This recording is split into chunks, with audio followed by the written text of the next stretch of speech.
সুপ্রভাত, শুভ সকাল জানিয়ে আজকের এই ছোট্ট ব্লগটা শুরু করছি। আমরা স্যান্ডারমুনের একটি বাঙালি রেস্তোরাঁ মশলা ফেরিতে যাওয়ার পরিকল্পনা করেছিলাম সেই দিন, কারণ তারা সম্প্রতি উইকেন্ডে বাঙালি প্রাতরাশ পরিবেশন করা শুরু করেছেন। রেস্তোরাঁর পরিবেশটা না পুরনো সব স্মৃতি আর নস্টালজিয়া ফিরিয়ে আনছিল।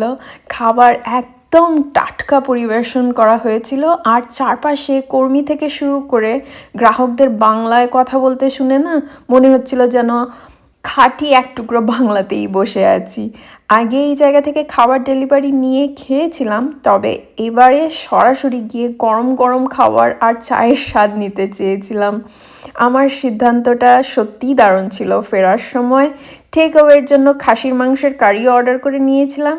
সব মিলিয়ে না বলতে গেলে রবিবারের সকালটা একেবারে জমে গেল। পারফেক্ট ছিল। খাবারগুলো থেকে একদম গরম গরম ধর ছিল। কেমন লাগলো আজকের এই মিনি ব্লগটা? Thank you for watching.